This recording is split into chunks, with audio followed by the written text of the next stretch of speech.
Shirika la Viwango Tanzania, jukumu letu la kwanza kabisa ni uandaaji wa viwango vya kitaifa, lakini baada ya kuviandaa tuna jukumu la kuhakikisha matumizi sahihi ya uzalishaji na bidhaa zinazoingia sokoni. Hasa kwenye swala la vinywaji vinavyoongeza nguvu kwa maana ya energy drink, nyingi zinazoingia na zinazozalishwa nchini zina ubora na usalama ule unaotakiwa. Kinywaji cha energy drink ukikiangalia kina taarifa za msingi katika kifungashio chake. Zile taarifa za msingi katika kifungashio chake zinaelekeza, kwa mfano, mama mjamzito mwenye umri chini ya miaka 18, mama anayenyonyesha, na kama unatumia dawa haupaswi kunywa kile kinywaji. Lakini kama jina la kinywaji chenyewe kinajielekeza kwamba ni kinywaji cha kuongeza nguvu, kinywaji kile sio chai.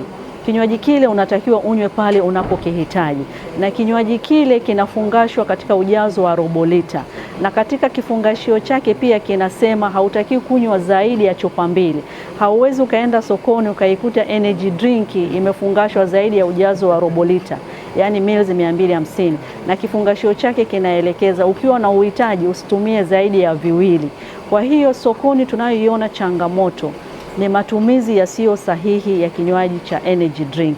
Kinywaji kile kama ambavyo nimesema unatakiwa ukitumie pale unapohitaji, lakini sitarajii ukakihitaji leo, ukakihitaji kesho, ukakihitaji na kesho kutwa, kwa sababu kwa kufanya hivyo unauchosha mwili wako. Unahitaji ile nguvu ya ziada pale inapohitajika. Lakini kinywaji kile hakipaswi kutumika na walio na umri chini ya miaka 18, hata kama ana nguvu kiasi gani na ni mzima kiasi gani. Sayansi inaelekeza mwenye umri chini ya miaka 18 hapaswi kukitumia. Lakini sokoni kinywaji kile wanakichanganya na vilevi. Energy drink haipaswi kuchanganywa na vilevi. Energy drink inapaswa kuchanganywa na vinywaji vingine laini, soft drink. Sasa unapokichanganya na kilevi, energy drink ina caffeine. Sasa unapochanganya na kilevi inaifanya kile kiwango cha kilevi kilichoko kwenye kilevi ukinywa ipunguze, ujihisi umepunguza makali ya kilevi. Kwa hiyo unaweza ukajikuta kama ulikuwa unywe chupa 2 za kilevi, umechanganya na energy drink ukanya zaidi ya chupa 2 hata 10 na bado usijihisi umelewa.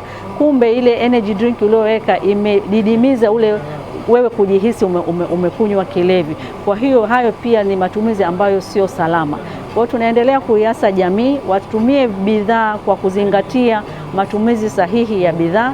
Lakini pia Shirika la Viwango Tanzania kwa kushirikiana na wadau wengine tunaendelea kufanya ufuatiliaji sokoni na kubaini changamoto mbalimbali zinazoambatana na matumizi yasiyo sahihi, lakini yanayoletea athari za kiafya.